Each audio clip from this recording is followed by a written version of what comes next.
Sebelumnya, Assalamualaikum warahmatullahi wabarakatuh, Bapak. Waalaikumsalam warahmatullahi wabarakatuh. Perkenalkan terlebih dahulu, kami dari mahasiswa UIN Raden Mas Said Surakarta, Prodi Pendidikan Bahasa Inggris. Di sini kami ingin observasi sekaligus wawancara mengenai tugas mata kuliah Budaya Islam Jawa. Untuk kali ini kami ingin mencari tahu tentang masjid yang bergabungan dengan budaya Jawa, Bapak. Salah satunya adalah masjid yang di sini kami ingin mengajukan beberapa pertanyaan, Bapak, terkait hal tersebut. Sebelumnya izinkan kami bertanya tentang mengenai sejarah masjid ini, Bapak. Ya, Assalamualaikum warahmatullahi wabarakatuh. Waalaikumsalam warahmatullahi wabarakatuh. Sebelum kami menjawab pertanyaan dari sekalian, perkenalkanlah saya juga nama Pak Purwanto, selaku Sekretaris Takmir Masjid Al-Wusta Mangkunegaran Surakarta. Sebelum menjawab apa yang dia pertanyaan tadi, perlu diketahui bersama bahwa di kota Surakarta ini ada beberapa tipe masjid, dalam artian bahwa masjid yang ada di kota Surakarta ini ada beberapa tipe. Yang pertama adalah masjid bersejarah, yang kedua masjid negara, yang ketiga adalah masjid jami atau masjid yang umum didirikan ataupun berada di tempat-tempat umum. Masjid bersejarah termasuk Masjid Al-Wusta Mangkunegaran Surakarta ini adalah termasuk masjid sejarah karena masjid ini adalah berdirinya sebelum Negara Kesatuan Republik Indonesia itu ada atau lahir. Setelah negara itu lahir, masjid yang dulunya itu masjid sejarah, pengelolaannya diserahkan kepada Kementerian Agama atau Departemen Agama, dalam hal ini yaitu masjid negara. Jadi masjid sejarah, masjid negara ini ada satu, namun yang membedakan adalah waktunya. Adapun masjid-masjid yang baru yang berdiri setelah Indonesia merdeka, ini adalah masjid jami atau masjid yang digunakan untuk umum. Masjid sejarah ini berkaitan dengan Masjid Al-Wusta. Awalnya posisi masjid ini tidak seperti yang kita nikmati sekarang ini. Jadi tempatnya dulu masjid awal pertama kali yang diprakarsai oleh Raden Mas Said, ataupun yang dikenal dengan setelah dia menjadi adipati, yaitu menjadi Adipati Aryo Mangkunegara pertama. Ini beliau berinisiatif memprakarsai membuat masjid yang ada di Kampung Kauman Pasar Regi, ataupun kalau yang sekarang Kestalan. Setelah negara Indonesia merdeka itu menjadi Kampung Kestalan. Nah, ini tahun berapa? Ini kalau untuk pertama kali ini beliaunya memerintah sekitar tahun 1757 sampai 1900. Itu beliau menginisiatif mendirikan masjid yang ada di Kampung Kauman, dan belum diberi nama Al-Wusta, jadi Masjid Muro Mangkunegaran. Itu mulai dari Mangkunegara 1, Mangkunegara kedua, Mangkunegara ketiga, ini posisi masjid itu masih ada di Kampung Kauman Pasar Regi.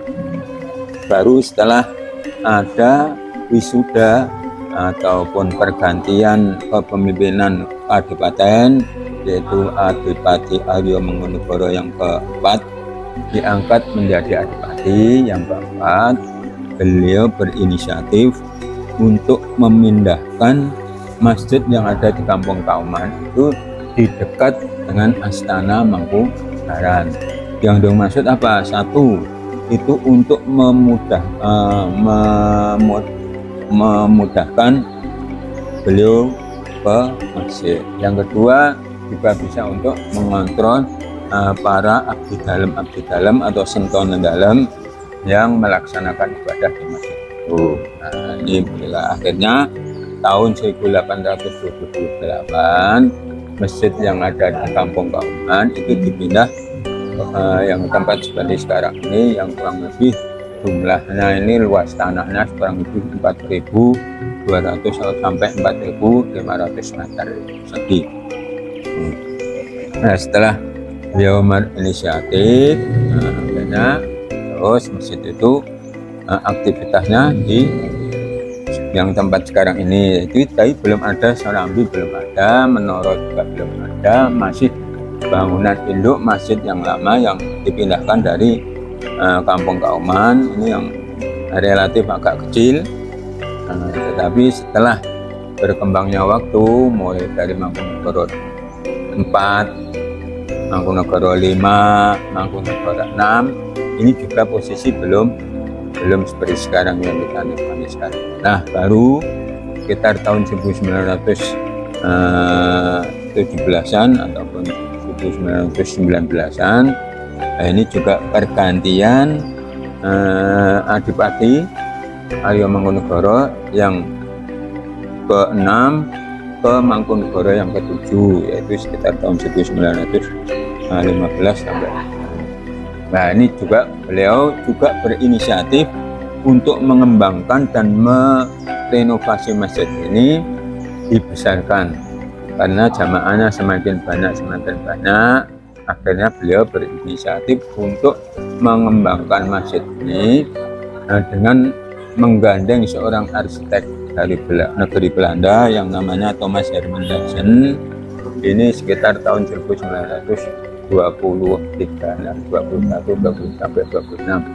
Nah, beliau karena pendekatannya dengan Mangkunegara 7, untuk termasuk apa ya? Termasuk mendesain seperti pasar Legi, seperti pasar Gede, seperti Masjid Al-Aqsa dan lain sebagainya oleh Thomas Hermansen. Nah, mulai itu dipadukan antara bentuk arsitektur Jawa dengan arsitektur Eropa. Nah, kalau masjid kuno, masjid-masjid Islam kuno itu cenderung pada kebudayaan Jawa, yaitu berbentuk limasan atau berbentuk joglo atau berbentuk kampung. Nah, termasuk masjid ini termasuk juga di samping joglo ya juga bisa ada kampungnya. Nah, ini perpaduan. Nah, kalau yang ciri khas yang Eropa atau Arab, jadi ada cenderung lengkung-lengkungnya, jadi seperti mihrab, seperti gapura yang melengkung di serambi ataupun di luar serambi, gapura luar, menara, maligin. Ini inisiatif dari Mangkunegara itu dan sampai sekarang masih dilestarikan. Gunanya apa menara? Menara adalah untuk tempat muadzin mengumandangkan adzan karena belum ada pengeras suara. Ini ada kaitannya antara bentuk kentongan dan menara. Ini ada kolaborasi. Kolaborasi ini apa? Ketika sudah masuk waktu sholat, ini kentongan sama beduk itu dipukul. Berarti ini sudah waktu masuk waktu sholat. Tinggal dipukul jam berapa? Kalau pagi, fajar, itu berarti sholat. Waktu masuk subuh.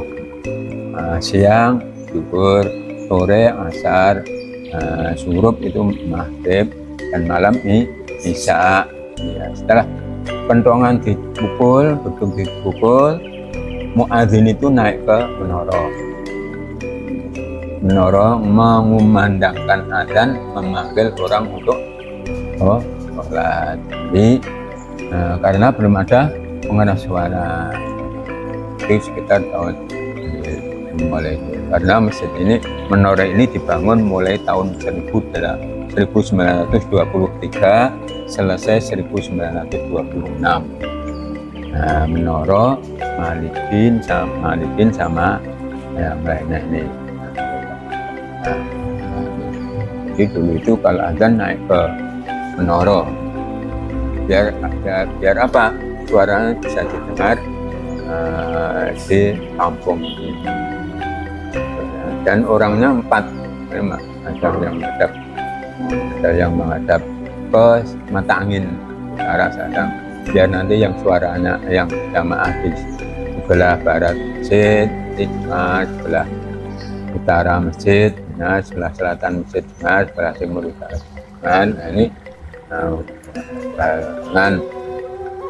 dengan berkembangnya waktu setelah Indonesia itu berdiri tahun 1945, nah masjid ini kan kerajaan ataupun kabupaten sudah tidak mempunyai otoritas dalam hal pemerintahan. Pemerintahan sudah dilaksanakan oleh pemerintah Republik Indonesia tahun 1945. Nah, ketika itu pengelolaan masjid ini diserahkan ke Kementerian Agama. Nah, setelah itu Kementerian Agama buat surat keputusan dalam kepengurusanan. Nah, baru setelah itu setelah merdeka, ini masjid itu masih masjid Puro Mangkunegaran, masjid Mangkunegaran gitu ya. Jadi belum ada. Nah, baru sekitar tahun 1947 sampai 49 itu penghulu Mangkunegaran, yang bernama Simbah Kiai Haji Imam Mursyidi, beliau memberi nama masjid ini dengan nama Al-Wusta. Al-Wusta itu maknanya adalah tengah-tengah. Nah, tengah-tengah gimana? Karena masjid ini letak secara geografis, ini letaknya di tengah kota Jakarta. Yang kedua, masjid ini lebih kecil dibandingkan dengan Masjid Agung. Tetapi dibandingkan dengan Masjid Lawian sama Masjid Pepatian, ini lebih besar Masjid Al-Wusta. Jadi masjid ini ada Al-Wusta itu maknanya tengah-tengah. Sampai berkembangnya waktu ya sehingga sampai sekarang. Lalu kita setelah sudah perubahan zaman ini sangat besar sekali, maka kita juga mengadakan kegiatan-kegiatan yang sifatnya itu bisa membantu perekonomian atau bisa bersifat sosial masyarakat. Dengan apa? Yaitu di samping mengadakan kegiatan-kegiatan rutinitas pengajian, juga mendukung hari-hari besar Islam, juga mendukung acara-acara yang berkaitan dengan Puro Mangkunegaran. Ini ada kegiatan fisik lainnya, yaitu dengan mengadakan usaha kesehatan masjid. Usaha kesehatan masjid ini diambil oleh seorang dokter dan beberapa orang non medis yang berpengalaman di rumah sakit, baik itu di rumah sakit Islam Jakarta, PKU Muhammadiyah ataupun JIH dan pemerintah UNS. Jadi alhamdulillah UKM ini sangat membantu sekali, khususnya para jamaah duafa yang mungkin dia baru masuk angin, dia kurang sehat dan lain sebagainya. Dengan datang ke masjid ini tidak dipungut biaya, gratis, tidak dipungut biaya. Makanya alhamdulillah bisa berkembang. Di samping itu juga mengadakan kegiatan masal setahun sekali. Kegiatan masal itu setahun sekali kita lakukan. Ya bisa bekerja sama dengan para ahli kita di nasional juga kemarin.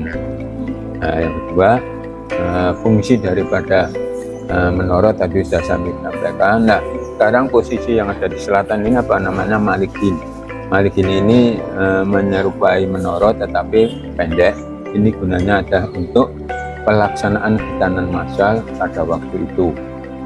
Ini belum ada UKM, belum ada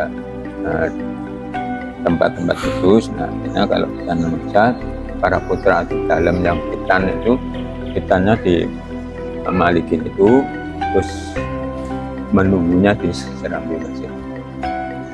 Jadi segala kegiatannya juga ada kegiatan untuk pemberdayaan perekonomian masjid dengan mungkin adik-adik bisa tahu itu ada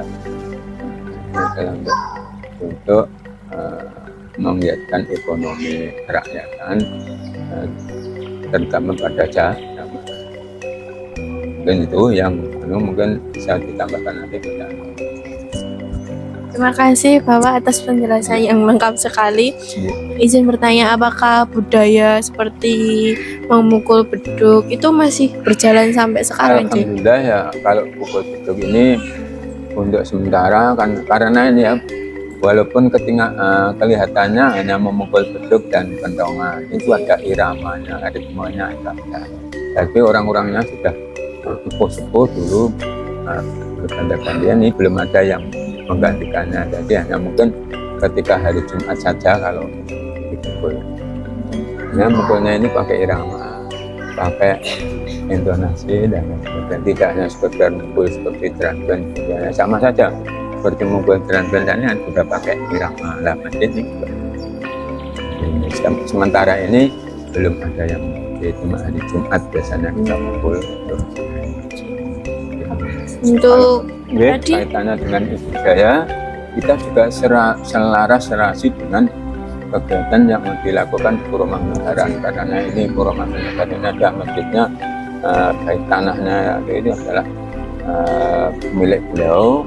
Kita harus sinergikan antara kegiatan kebudayaan yang itu kita tetap bersinergi dengan kegiatan Puro Mangkunegaran kita yang berkaitan dengan budaya. Seperti contoh ketika ada kirap menyambut malam 1 Muharram, ini kita juga mengikuti kegiatannya, tetapi kita tidak ikut mutar atau ikut tawaf, tetapi kita juga di sini kita mengadakan majelis zikir, majelis sholawat sendiri. Jadi ketika dia selesai mutar, kita disesuaikan dengan yang nuansa Islamnya kali ini. Jadi malam sadranan juga malam ini juga ada. Jadi komplit kita tetap kita bersinergi dengan kegiatan keraton Mangkunegaran. berarti ini budayanya masih terjaga sampai saat ini ya? Masih terjaga. Untuk pertanyaan selanjutnya Bapak, tadi udah dijelaskan tentang peran masjid dalam kehidupan sosial di masyarakat, yaitu banyak sekali ya Pak. Ya. Ada yang kitanan, juga ada yang gratis. Itu kitanan masanya itu juga gratis Pak? Apa? Gratis nanti dapat sarung, dapat. Kalau boleh tahu itu bekerja sama dengan asosiasi. Ya bekerja dari pemerintah juga ada, dari asosiasi kitanan Indonesia juga ada, biasanya itu dengan inisiatif oleh dokter-dokter juga. Mereka punya komunitas sendiri, masjid menggandeng mereka untuk bekerja sama. Tahun kemarin itu sekitar yang kita di sini itu sekitar 50-an anak. Untuk itu tadi Pak, perawatan masjid ini apakah ada orang-orang perawatan tertentu? masjid berkaitan dengan fisik, bangunan dan lain sebagainya, ini adalah menjadi tanggung jawab pemerintah kota. Karena ini sudah dicanangkan ketika tahun 2015 ini menjadi masjid cagar budaya, sehingga setelah dicanangkan sebagai masjid cagar budaya, otomatis pengurus ini tidak mempunyai hak sepenuhnya untuk mengadakan kegiatan perbaikan dan lain sebagainya.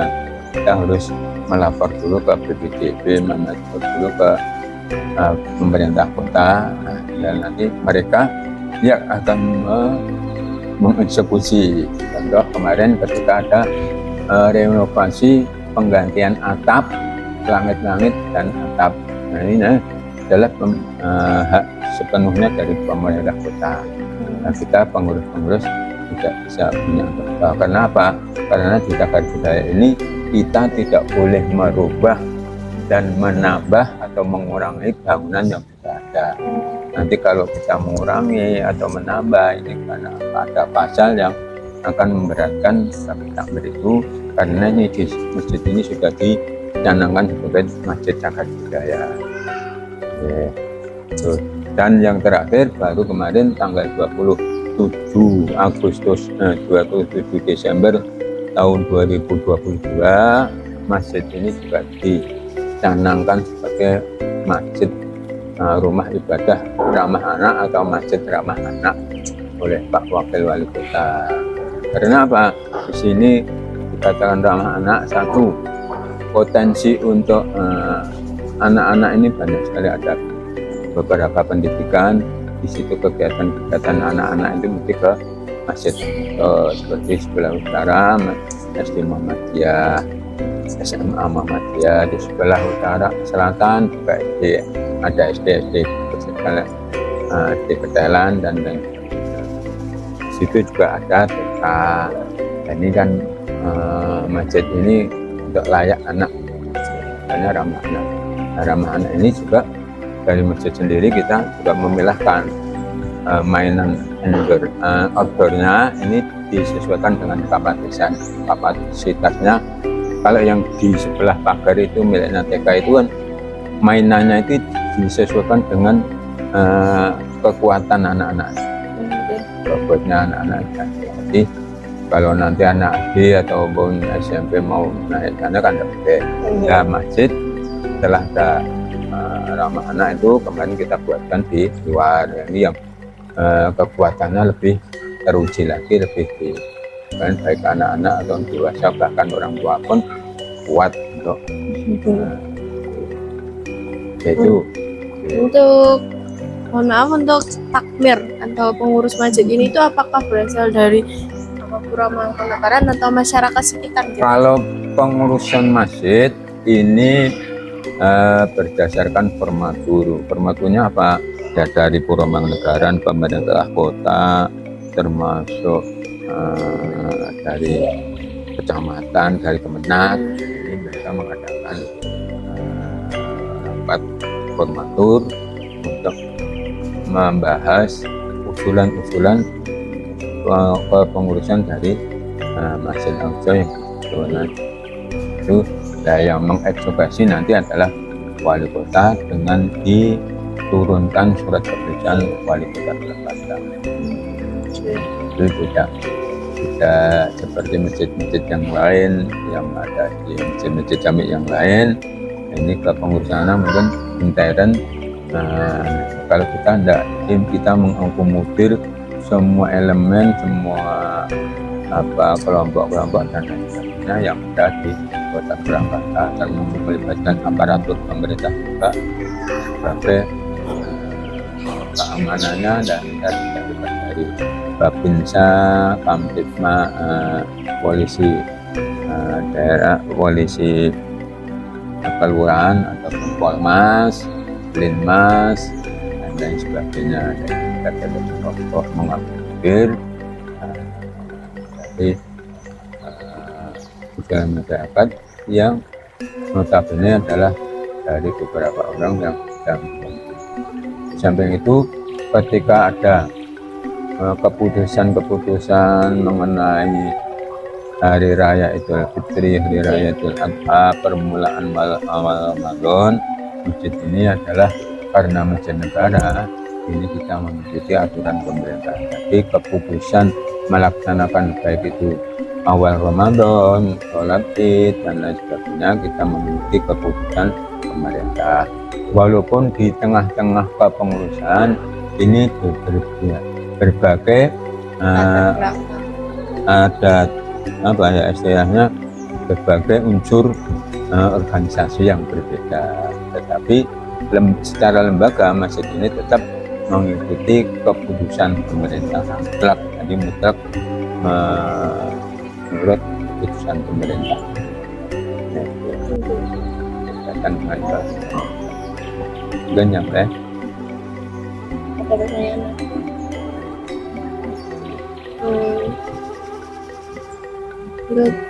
Untuk kan karena di sini ada masjid yang di tengah kota ya Bapak, otomatis di sini ada pengunjungnya banyak. Kemungkinan bukan hanya warga Solo, Iya. masih yang di luar Solo gitu. Apakah ada akun sosial media yang memperkenalkan apa masjid ini, Bapak? Ya, Untuk kemarin ada dari mungkin bisa dibuka di YouTube apa ya, saya ini ada channel Masjid Pariwisata ini sudah bahkan sudah nasional. Karena ada kemarin dari luar kota itu juga. Bahkan dari kemarin itu ada kegiatan yang dari SMP apa itu Katolik sini itu yang Islam disuruh ke masjid ada kegiatan. Misalnya kalau Natalan, kalau yang kasro yang tetap masuk Natalan, siapa yang Natalan juga ke masjid, ke gereja. Tapi yang Islam tetap masuk, silahkan mencari tempat di mana nanti pulangnya itu sama-sama. Jadi kalau yang kemarin itu yang dari Masjid Al-Aqsa, dan alhamdulillah itu dari pelancong masyarakat. Kan dari kemarin dari TK juga, yang dari TK Al-Qibros ada, yang dari Brawijaya Umbra juga ini ya. Jadi alhamdulillah ini ya, kaitannya dengan Untuk pertanyaan selanjutnya, Bapak, apakah ada ketentuan khusus untuk memasuki masjid atau larangan seperti berpakaian atau kalau larangan tetap ada ya, kaitannya dengan untuk nah, kalau menertibkan? masuk ruang utama ini harus tutup aurat, terutama putri. Kakung pun juga tetap berharap. Mungkin kalau yang di Serambi aja enggak begitu. Nah, kemarin juga dari turis dari luar negeri itu ya silakan, tapi tidak boleh masuk ke dalam, cuma lihat-lihat dari sini dari luar negeri itu ada. Jadi ada aturan. Iya.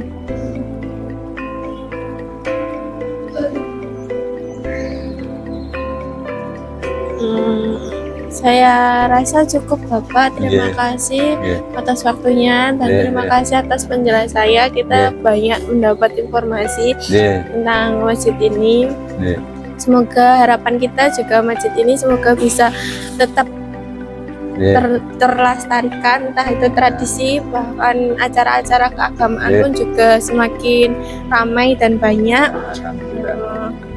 Kami hanya anak muda yang ingin mempelajari semua budaya yang ada, Pak. Untuk hari ini terima kasih sekali, Bapak. Jika mungkin ada perkataan atau perilaku yang tidak mengenakan di hati jenengan, kami mohon maaf sebesar-besarnya. Untuk itu, kalau Bapak izin untuk nanti foto terlebih dahulu, Terima kasih, Bapak. Assalamualaikum warahmatullahi wabarakatuh. Waalaikumsalam warahmatullahi wabarakatuh.